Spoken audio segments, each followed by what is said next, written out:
2013년 정도일 것입니다. 4월 달에 저 영국에 있는 썬더랜드라는 땅이 있습니다. 그곳에서 영국과 유럽에 있는 사람들이 모여서 마라톤 대회를 했대요.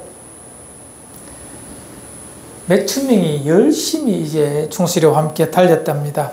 약 5천 명이 함께 이 마라톤 경주에 들었었는데 그 모습을 살펴본 어떤 영국 데일리 메일의 기자가 쓴 글에 이런 말이 있습니다. 참 큰 해프닝이 발생했거든요. 뭐냐니까 5천 명 중에서 상 받은 사람 딱 한 명밖에 없대요. 당연히 1등한 사람이겠지만 다른 사람은 완주도 못했답니다. 왜냐하니 1등 빼놓고 모든 사람이 실격 처리가 되었습니다. 전체 42.195km를 달려야 되는 마라톤에 모든 사람 한 명 빼놓고 264m를 덜 달렸기 때문에 완주를 못했기 때문에 다 탈락을 했대요. 왜 이런 일이 발생했는가 하니 이 앞에 달리던 사람은 선두 차량, 인도하는 차량 있지 않습니까? 그 차를 따라서 열심히 달려서 완주를 했는데 그 뒤에 오던 사람들은요 잘못 표시된 길을 따라가는 바람에 조금 이렇게 가로질러서 가게 되었답니다. 그래서 그들이 달린 양은 42.195가 안 되는 거예요. 그래서 그들이 다 완주했다고 착각했지만 하나같이 다 실격 처리가 되었다는 그런 내용의 신문 기사가 있었습니다. 이 기자가 물었대, 한결같이 물었답니다. 사람들에게 왜 실격했습니까? 왜 이렇게 잘못된 길을 갔습니까? 라고 말하니 모두가 한결같이 말합니다. 저는 앞사람 보고 그냥 달렸어요. 마라톤은 다 사람들 앞사람 보고 달리거든요. 그런데 2등하는 사람과 1등하는 사람의 격차가 있다가 2등하는 사람이 잘못 들어가는 바람에 다 그리 달렸답니다. 그래서 모두가 실격 처리가 되었다는 것입니다. 왜 이런 기사를 제가 설명하냐면 수많은 사람들이 인생 살아가면서 나보다 앞선 사람의 삶을 동경하기도 하고 또 롤 모델로 삼아서 흉내내기도 하고 그의 입은 옷, 그의 말투, 그의 라이프 스타일을 다 따라가면서 그처럼 되고 싶어 합니다. 그런데 시간이 지나고 나면 내가 롤 모델로 삼았던 그가 엉터리로 나타나고 열매가 맺어지면 혹 내가 동경했던 그 사람, 내가 추앙했던 그 스타가 엉터리 삶이었다면 그 위치에 서서 내가 얼마나 삶이 무너지고 슬픔이 찾아오겠습니까? 적지 않은 사람이 그런 라이프 스타일을 가지고 살아갑니다. 여러분이 물어보겠습니다. 여러분 인생의 방향성, 목적이 무엇입니까? 이번 한 주간 어떻게 살았습니까? 라고 저는 묻고 싶습니다. 무엇을 향해 열심히 아침에 피곤한 몸을 일으켜서 직장에 출근했습니까? 왜 음식을 먹으면서 나의 삶을 건강하게 만들려고 노력했습니까? 각자의 마음에 각자의 생각이 있겠지만 그 모든 것의 기준은 말씀이신 예수 그리스도, 로고스에 있는 말씀이신 예수 그리스도를 앙망하고 그 기준에 맞추어 갈 때 우리의 신앙 경주는 완주할 수 있습니다. 사람이 아닙니다. 영원하신 것에, 영원하신 말씀에 우리의 삶의 목표, 기준, 방법, 룰 또는 가치관을 확인해야 합니다. 그 말씀을 가지고 살지 않으면 우리의 신앙 여정은 완주가 어렵습니다. 늘 믿는 도리의 사도이신 예수 그리스도 묵상하며 그분의 말씀을 따라 사는 것, 이것이 기독교인의 가장 아름다운 모습이죠. 이거 모르는 사람 없습니다. 기독교인은 다 압니다. 하지만 사라지지가 않습니다. 왜냐하면 날마다 확인하면서 그래 살아야지라고 나한테 다짐하고 내 안에 계신 성령께 의지하며 그것을 매어 묶고 갈 때에 가능해지지, 그냥 손을 늘어뜨리고 있으면 절대 그렇게 살지 못합니다. 지금 제가 저한테 하는 소리입니다. 날마다 제 삶이 무너지는 이유는요, 말씀을 따라서 날마다 거기에 기준에 부합하는 삶을 살고자 선한, 내 안에 계신 선하신 영이 성령께서 이끌어 가도록 살아야 되는데 아니라는 것입니다. 뚫린 눈이, 뚫린 귀가 끊임없이 사람의 소리, 사람의 모습을 보고 거기에 반응하더라는 것입니다.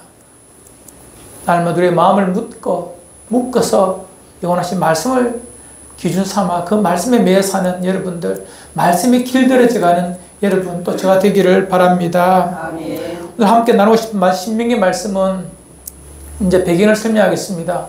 신명기 말씀은 1장에 잘 나와 있지만 이스라엘 백성이 출애굽하여서 40년을 다 지나고 난 다음에 40년이 지나고 난 다음에 11월 1일 날 도착한 곳이 있습니다. 모압에 있는 모압 평지라는 곳입니다. 그곳에서 죽기 전 모세가 40년 그와 함께 광야길을 걸었던 이스라엘 백성들을 향하여 했던 새로운 하나님의 말씀을, 율법을 새롭게 하는 말씀이 이 신명기입니다. 모세의 세 편의 설교입니다. 하나님 어떤 분이심에 대한 과거의 회상과 혹 우리의 잘못에 대한 반성과 또 어떻게 다시 새롭게 살아야지에 대한 결심을 담은 것이 신명기의 내용입니다. 그리고 1장 5절부터는 이제 모세가 과거를 추억하며 오늘 말씀을 하시기 시작합니다. 이 말씀의 배경이 이렇습니다. 오늘 말씀은 과거 40년 전 1월달 초기 1년 되고 난 다음에 초기에 있었던 사건을 하나 말합니다. 이스라엘 백성이 시내산에서 율법과 말씀을 다 듣고 1년 동안 움직이다가 가데스 바네아라는 곳에 머물게 됩니다. 그곳은 바로 가나안 땅이 위에 바라 보이는 아주 좋은 분지, 좋은 땅이 가데스 바네아입니다. 거기서 12명의 정탐꾼을 보내어 그 땅의 어떠함을 보고자 하였습니다. 곧 들어가야 돼, 그곳. 하지만 정탐을 하고 온 12명의 정탐꾼들이 각 지파의 리더들이죠. 엉터리 보고를 합니다. 2명 빼놓고. 이 하나님은 대노하십니다. 약속을 믿지 못하고 출애굽한 모세와 아론, 그 모든 것을 인도하신 여호와 하나님에 대한 불신함과 원망을 쏟아내는 이스라엘 백성을 향하여서 대노하셔서 40일 동안 정탐한 그것을 1일을 1년으로 계산하여 40년 동안 광야에서 애굽의 때, 세상의 때를 벗어버리고 하나님의 말씀에 순종하는 훈련을 40년을 하라고 말씀하십니다. 이 일 때문에 이스라엘 백성들이 놀라죠. 가야 되는데 못 가게 하시니, 이에 그들이 하나님의 인도하심도 없는데, 불기둥과 구름기둥의 인도하심도 없는데 전쟁하러 가나안 땅에 올라가 버립니다. 올라갈 그때에 가나안 땅의 사람의 몇몇 사람들이 내려와서 그 백성들을 박살내 버립니다. 흩어버립니다. 엉망이 되어버립니다. 하나님의 인도하심 없이 그들 먼저 앞서 행하였더니 그들에게는 승리는 없는 것입니다. 결국 도망온 그 이스라엘 백성들이 한 곳에 모여 울며 불며 이제 추스려서 구름기둥과 불기둥의 인도를 따라 광야의 길을 걷게 됩니다. 40년의 시간 동안 하나하나 세상에 길들여져 갔던 애굽의 문화와 애굽의 종교와 애굽의 가치관을 길들여져 갔던 것들 하나하나 광야 40년 동안 빼냅니다.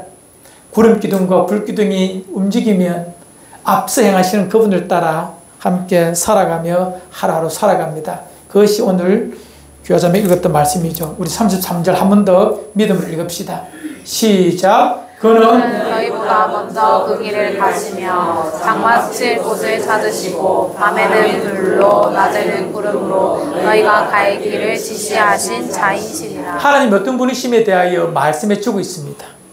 먼저 그 길을 가시며, 다르게 말하면 그 길을 다 가시고 아시니까 따라만 오면 돼, 그런 말입니다.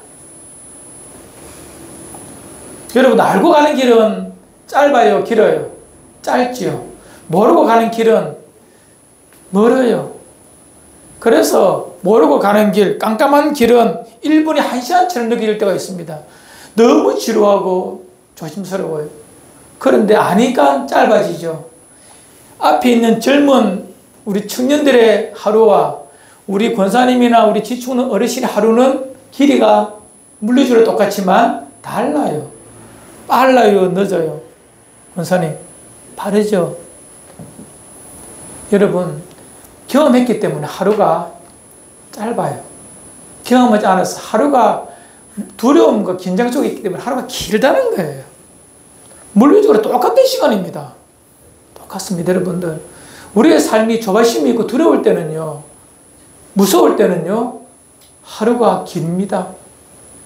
하지만 다 안다면 그 하루가 길 수가 없는 것입니다.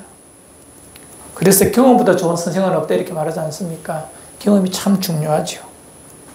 우리가 2025년에 가을과 겨울을 안다면 우리 참 두려움이나 염려는 없을 것입니다. 하지만 모르니까 염려가 되고 두렵지요. 하지만 하나님은, 우리 여호와 하나님은 아십니다. 그분은 시간과 공간을 창조하신 분이십니다. 시간과 공간을 창조했다는 것은 시간과 공간의 카테고리 안에 갇히지 않은 유일한 존재자라는 것입니다.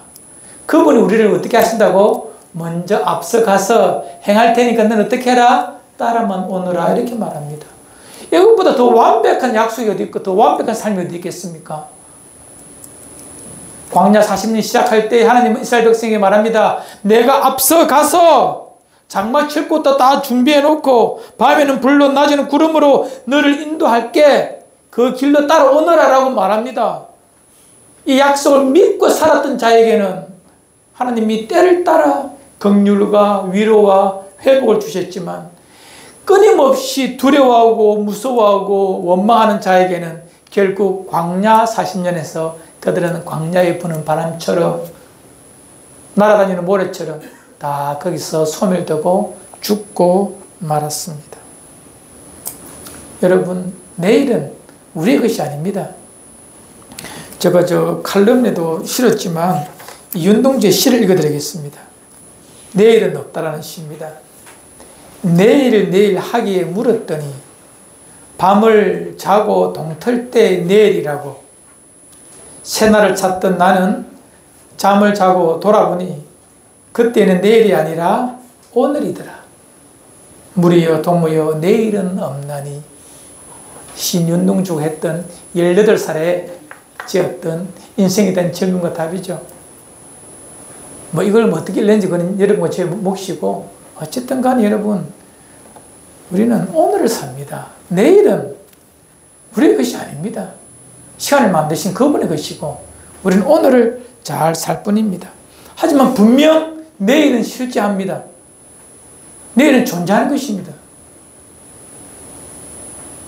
그 내일을 내 것이 아니기에 내 참 주인이신 주님께 맡겨버리고 위임해버리고 그분의 말씀을 신실히 믿고 하루하루를 내 길을 먼저 걸어가셔서 친히 준비하시고 인도하심을 믿는다면 우리는 두려움이 없을 것입니다. 괜찮을 것입니다. 하루가 야무지게 아름답게 사라질 거예요.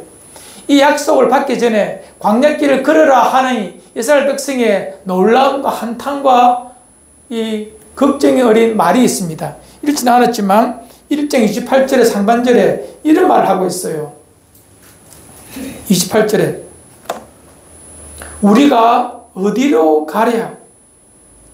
우리의 형제들이 우리를 낙심하게 하여 말하기를 이렇게 말합니다. 우리가 어디로 가랴? 광야를 딱 보니 한 번도 경험해보지 못한, 애굽에서 나와서 광야길을 보니 한 번도 경험해보지 못했다는 거예요. 하나님의 뜻에 반역하여 쫓겨나오버린 그들, 이제 40년 광야길을 걸어야 되는데 어떻게 가야 될지, 어떻게 하랴? 이 한탄, 하나님 없는 자들의, 하나님의 약속을 믿지 못하는 자들의 동일한 탄식입니다. 이 땅에 하나님에 대해서 알지 못하는 자들, 영원함을 알지 못하고 하나님 없이 사는 자들의 하루하루는 똑같습니다. 어떻게 살고 내가 어떻게 할까? 어디로 갈까? 이 한탄하며 두려움으로 하루를 시작하는 것이 보통 하나님 없는 자들의 하루의 시작입니다. 하지만 여러분과 저는 전혀 다릅니다. 약속해 주셨잖아요. 그는 너희보다 먼저 그 길을 가시며 내 인생길을 가시며 나의 내일을 사시며 필요할 때 장막 칠 곳 다 가르쳐 줄게. 쉴 곳 가르쳐 줄게. 구름 기둥, 불 기둥으로 움직일 때 움직이면 돼. 지금으로 말하면 성령과 말씀을 통하여 내 심령에 두드렸을 때에 그리 따라가면 돼. 더디 보여도 괜찮아. 돌아간다 생각해도 괜찮아. 그리 가면 살 길이 있으라고 약속해 주셨거든요. 사랑하는 우리 지금 지체들, 이 약속에 신실하게 반응하시길 바랍니다. 이 약속을 신뢰하시길 바랍니다. 그분은 우리의 내일을, 나의 내일을 사셨다니까요. 아신다니까요. 여러분 믿으십니까, 여러분들? 그렇다면 어떻게 살까? 어디로 갈까? 그런 두려움이 내 아침에 나타나거든. 다 그는 십자가 밑에 묻어버리고 내 길을 아시는 그분께 오늘 하루를 전적으로 맡기십시오. 신뢰하십시오. 물어보시고 주시는 평강의 마음 따라 움직이시면 됩니다. 가장 안전한 길, 좋은 길입니다.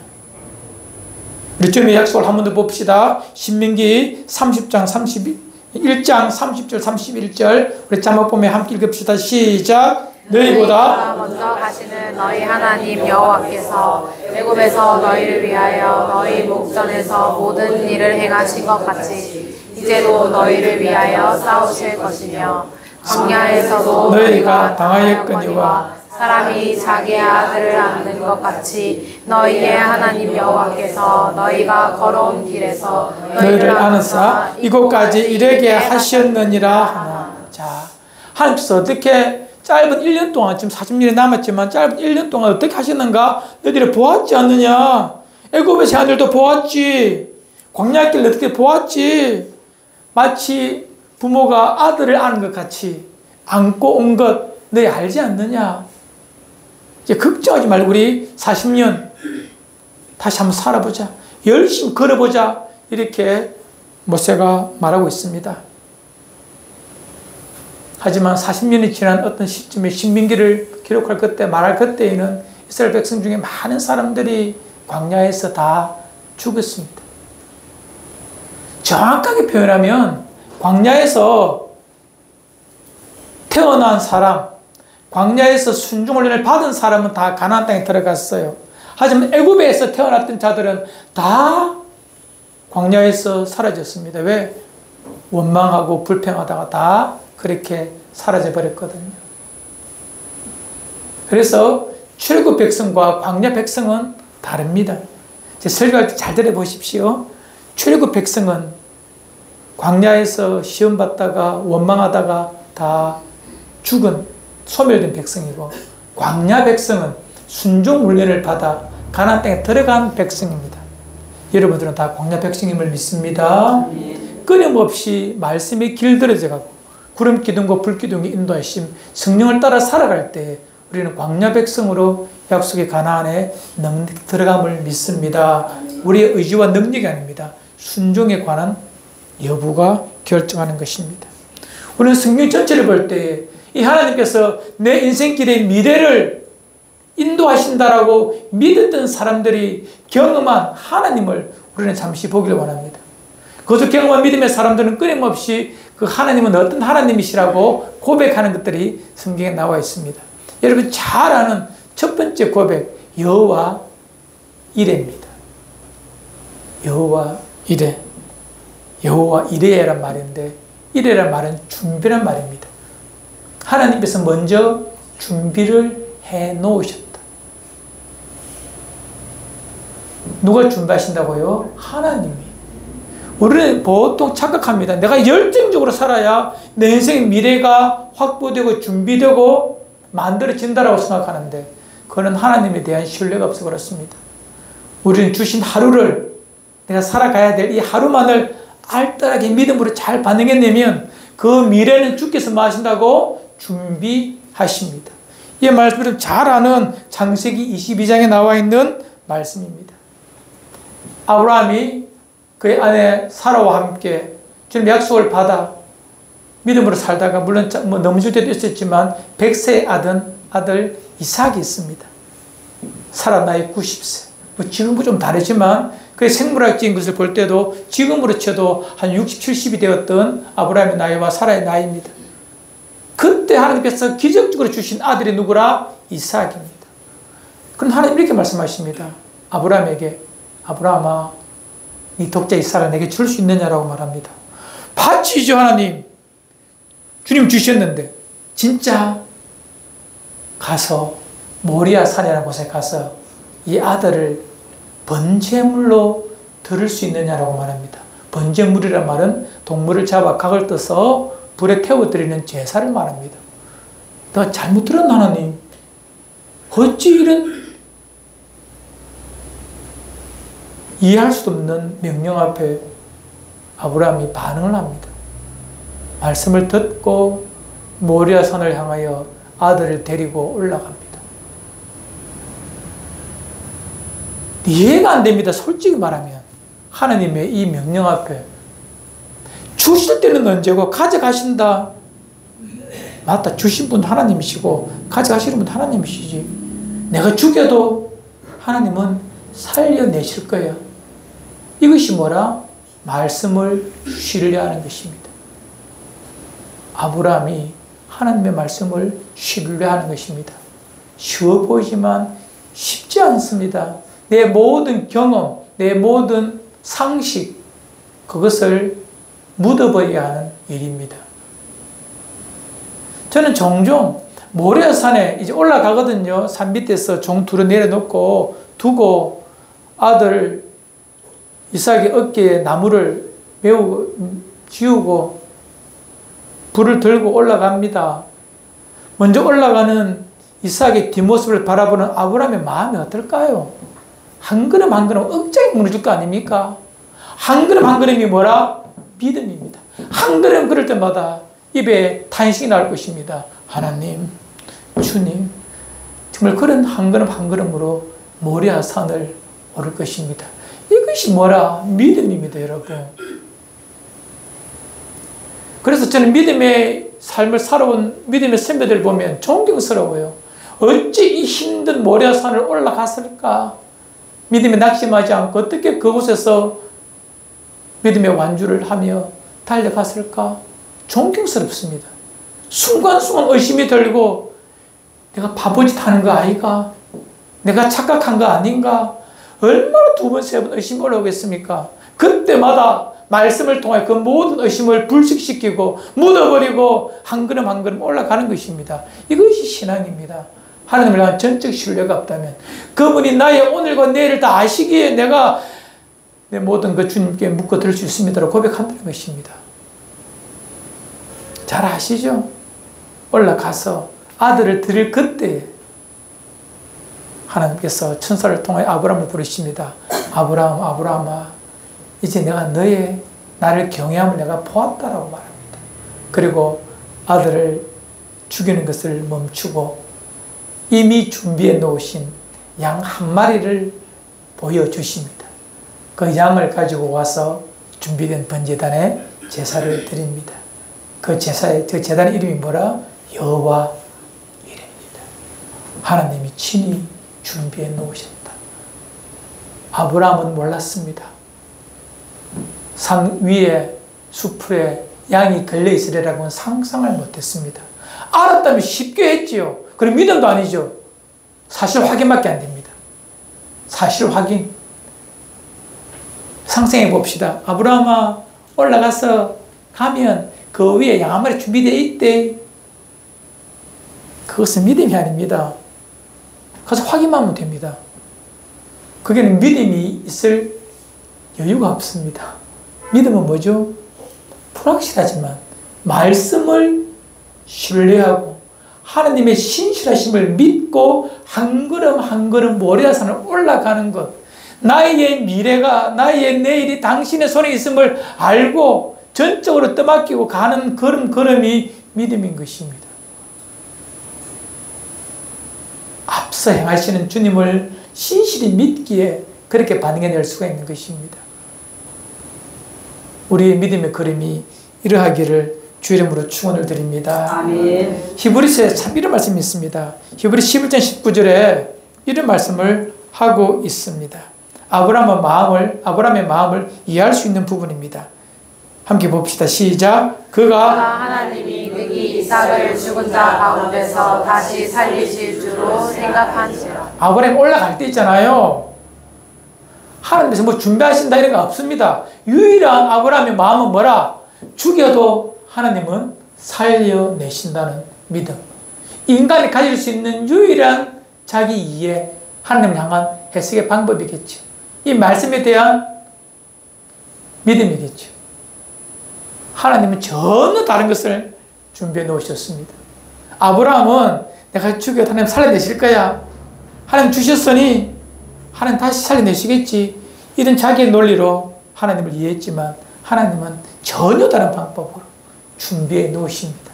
여러분 걱정하지 말고 여러분의 믿음대로 한 걸음 한 걸음 걸어가시기를 바랍니다. 놀라운 것을, 기적적인 것을, 상상할 수 없는 그 무엇을 그곳에 준비해 놓으십니다. 이것을 믿는 것이 뭐라? 믿음입니다.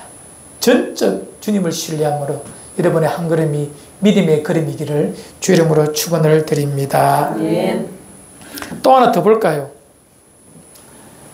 이 여호와의 니시라는 말이 있습니다. 여호와 니시. 니시란 말은 기라는 말입니다. 기. 깃발은 전쟁터에 승리하면 높이 드는 기치 알죠? 그죠? 그것을 니시라고 말합니다. 잘 아는 말씀입니다. 출애굽기 17장에 보면 나와 있는 이스라엘 백성, 정확하게 말하면 모세가 경험한 하나님의 모습입니다. 하나님을 전적으로 신뢰할 때 주신 하나님의 모습이 이러함을 모세는 기록해 두었습니다. 이스라엘 백성이 광야길을 걸어가고 있는데 이 아말렉이란 이 유목족들이 있습니다. 이들이 양이나 목축을 해서 이 농사 짓는 사람이 아니라 광야에 살면서, 사막에 살면서 뭐 하는 줄 압니까? 사막을 횡단하며 가는 상인들, 대상들을 가서 뒤통수에 가서 불 지르고 빼앗는 아주 못된 사람들입니다. 이게 아말렉 족속이에요. 이스라엘 백성이 광야에서 이렇게 40년 동안 움직일 때에 일마다 때마다 뒤처지는 사람들 있지 않습니까? 구름 기둥이 떠올라도 움직이지 않고 몇 하는 사람들, 어느 공동체는 다 있지 않습니까? 아침 일찍 구름 기둥이 떠오르면 빨리 밥에 묻고 빨리 짐 싸면 될 낀데, 아이고 피곤해라, 입이 마치 튀어나와서 말하는 그런 사람들은 늘 진 움직임의 뒤에 처지거든요. 그런 사람들 딱 보고 있다가 이 아말렉에 가서 불 지르고 빼앗고 하는 것이 아말렉의 습성이에요. 이스라엘 공동체 앞에 이 아말렉은 골치 아픈 이스라엘 백성의 짐이요, 적이요, 무거운 것들입니다. 하나님은 아말렉 향하여 끊임없이 너희의 원수 대적이다라고 말하면서 아말렉을 없애라고 말합니다. 이 모세 때 첫 번째 전쟁이라면 나중에 사사시대를 거쳐가면서도 이 아말렉을 없애기를 하나님은 말씀하시거든요. 이스라엘 백성 앞에 골치 아픈 종족이 아말렉입니다. 이 아말렉을 향하여 모세가 전쟁을 선포합니다. 전쟁하자. 저들 도움 안 된다. 그리고 전장에 보냅니다. 모세는 나이가 80이 넘었기 때문에, 아론은 80이 더 넘었기 때문에 전쟁에 못 나가요. 누가 나가죠? 여호수아와 젊은 애들이 나가죠. 전쟁을 시작합니다. 그런데 전쟁의 전쟁의 결론은 아말렉의 승리일 수밖에 없습니다. 왜? 아말렉은 군대입니다. 테러해서 빼앗아야 될 군대 조직이지만 이 이스라엘 백성은 출애굽한 지 1년 정도 지난 아주 또 이 사람들은 군인이 아니라 뭐죠? 그냥 애굽에서 농사 짓던 사람들입니다. 군대에서 훈련 받아보지 않았습니다. 아무것도 없는 사람이 전쟁하면 안 되는 것입니다. 그런데 전쟁이 시작되었어요. 보니 안 되는 것이 많합니다. 이에 모세 올라가 기도합니다. 아론과 홀이 옆에서 함께 도와주며 기도합니다. 기도하니 전쟁의 양상이 바뀌는 거예요. 힘들어 놓으니 이스라엘 백성이 뒤로 밀리는 거예요. 전쟁의 승패 여부는 어디에 있다고? 전장에 있는 군인들의 힘이나 무기의 힘이 아니라 뭐라고요? 그걸 바라보고 기도하는 모세의 기도에 달린 것입니다. 왜 이것을 성경에 그렇게 두었느냐? 출애굽 17장에 여러분들 성경을 기록한 이유가 있습니다. 영적 전쟁을, 구약에 나오는 모든 전쟁을 여러분들은 신약 백성 우리는 영적 전쟁을 보시면 됩니다. 우리 모든 삶의 승패가 우리는 종종 나의 준비, 나의 능력, 나의 기술, 혹은 나의 경험을 가지고 나의 삶을 살려고 합니다만 영적 전쟁에서 그 승패는 거기에 있지 않다는 것입니다. 여호수아의 칼에 있는 것이 아니라 모세의 기도에 있거든요. 우리의 영적 전쟁이 똑같습니다. 우리의 힘이 아니라 잘 준비된 마음이 아니라 물론 그것도 있어야 됩니다. 하지만 진짜 승리의 관건은 어디에 있다고? 기도에 있는 것입니다. 하나님께서 인도하시리라, 승리케 하시리라. 이것에 대한 믿음이 있어 아침마다 일마다 이 일을 위하여 간구할 때 하나님 우리에게 승리의 길을 보여주시고 승리를 허락하십니다. 이것이 여호와 니시. 그 전쟁에서 승리하고 난 다음에 모세가 하나님 앞에 제단을 쌓아드리며 불렀던 그 제단의 이름이 뭐라? 여호와 니시입니다. 우리 처음에 이 예배의 모습이 여호와 이레이기를, 여호와 니시이기를 바랍니다. 아멘. 여기서 기도하고 내 삶을 주님께 맡기고 한번 살아보는 거예요. 어떻게 승리케 하시는가? 어떻게 회복시키는가? 사람들이 보고 우와 이런 일이라고 말할 일을 하시는 하나님을 보고 역시 나의 하나님은 내 인생의 완벽한 목자이시다라고 고백할 수 있는 여러분들이 2025년이 되기를 바랍니다. 아멘. 이 가을이 되기를 바랍니다. 성경 하나만 더 보고 마칩시다. 오늘 설교를 절반만 하고 마치겠습니다. 시간이 많이 되었어요. 신기 7장 19절 20절에 보면 참 재미난 말씀이 있어요. 우리 이것만 보고 마칩시다. 시작. 내 하나님 여호와께서 너를 인도하여 내실 때에 내가 본 큰 시험과 이적과 기사와 강한 소문과 편팔을 기억하라. 내 하나님 여호와께서 내가 두려워하는 민족에게 그와 같이 행하실 것이요 내 하나님 여호와께서 또 왕거를 그들 중에 보내어 그들의 남은 자와 너를 피하여 숨은 자를 멸하시리니. 하나님께서 마지막 이제 가나안 땅에 들어가기 전에 가나안 땅에 들어가서 어떻게 살아야 될 것에 대한 것들은 약속입니다. 수많은 전쟁이 있을 터인데 너 전쟁 겁내지 마라. 너희는 군사훈련 안 받았지. 우리가 가진 무기, 기껏해야 후기 청동기에 그런 무기지. 하지만 철들이 가진 저들 무서워하지 말아요. 내가 뭘 보내겠다고? 왕벌을 보내어서 이미 전쟁을 하겠다는 것입니다. 왕벌, 벌, 벌입니다. 벌. 영어로 벌. 맞아요. 큰 벌이라고 원에도 기록되어 있지만 과연 왕벌이 뭘까? 하나님이 보내어서 먼저 전쟁을 할 테니까 너희가 전쟁하는 것이 아니라 누가 한다고? 하나님께서 보내시는 왕벌이 전쟁할 테니까 너희는 걱정하지 말라고 말합니다. 왕벌이 뭘까? 수많은 성경학자들이, 신학자들이 또한 고대 이스라엘 역사를 연구한 모든 분들이 이 왕벌이 뭘까라고 고민하면서 답을 찾아가는 일이 있었습니다.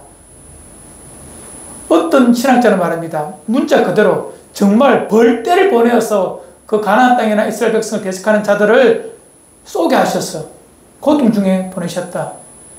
이렇게 말하는 분도 간혹 있지만 두 번째는 하나님께서 부르시는 당신의 능력으로 이 천지와 만물을 창조하셨으니 천지와 만물을 움직이는 천재지변, 지진, 가뭄, 흉년 이런 것들이 아마 왕벌이 아니겠느냐라고 말합니다. 한 나라에 지진이나 가뭄이 있으면 그 민족 망해버리잖아요. 전쟁할 힘이 없잖아요. 그것을 먼저 보내어서 그 백성을, 그 민족을 멸망시키겠다. 이렇게 왕벌을 이해하시는 분도 있습니다. 세 번째는 이웃에, 그 나라, 이스라엘 대적하는 나라의 이웃에 있는 더 큰 나라들이 있어. 하나님이 그들을 일으켜서 그 나라를 이렇게 완전 멸망시켜 놓는 그 상태를 말합니다. 그래서 이웃에 있는 큰 나라들이 왕벌일 수도 있다. 네 번째는 이렇게 말합니다. 아니다.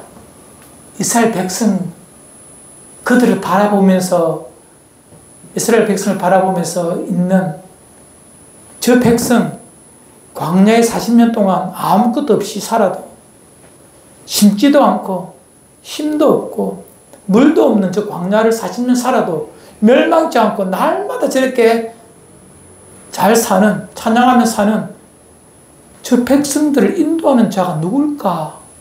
저들에게 무슨 능력이 있을까? 그래서 그 이스라엘 백성을 보고 두려워 벌벌 떠는 두려움이라고 말하는 분도 계십니다. 저 백성에게 무엇이 있기에, 저 이스라엘은 무엇이 있기에 농사를 짓지 않아도 굶어 죽지도 않아요. 보니 하늘에서 뭐가 떨어져서 겁먹고 사는 백성. 그걸 바라보는 주변에 있는 많은 다른 민족들이 그 백성에 대한 두려움, 동경심이 있어요. 그 두려움 때문에 우리 저 백성 손대면 우리 큰일 나겠다는 그 두려운 마음이 뭐라? 왕벌이라고 설명하시는 신학기도 있습니다. 어쨌든 간에 하나님은 어떤 것을 통해서라도 왕벌을 먼저 보내어 내 백성을 승리케 하겠다라고 약속하셨습니다. 하나님의 인도하심을 앞서 행하시는 하나님을 전적으로 신뢰하고 그분의 일하심에 내 모든 인생 전부를 위임하여 드릴 때, 맡길 때 하나님 그렇게 해주신다고 약속해 주셨습니다. 그것은 구약이나 신약이나 지금도 똑같습니다. 그 하나님이 누구라고? 우리의 아빠, 아버지 되십니다. 난 아버지께 뭐 해드린 게 없어서 내한테 그렇게 하겠나? 그건 여러분들의 생각입니다. 아버지는 그렇지 않습니다. 너무 소중하신 한 분 한 분이시기에 걱정하지 말고 여러분의 내일을, 여러분의 미래를, 여러분의 두려움을 하나님 아버지 앞에 다 맡기드리시길 바랍니다. 아멘. 그러면 그분은 왕벌을 보내어서 이 피조세계에 내 백성이, 내 자녀가, 내 아들, 딸이 살 수 있도록, 역시 하나님이시네라고 고백할 수 있도록 여호와 이레 하나님으로, 여호와 니시 하나님으로 우리를 만나 주시리라 믿습니다. 믿는 자에게만 허락된 아버지의 자비로운 긍휼이십니다. 이것이 여러분과 지원, 하나님을 사모하는 모든 자들의 응답이기를, 삶의 열매이기를 주 이름으로 축원을 드립니다.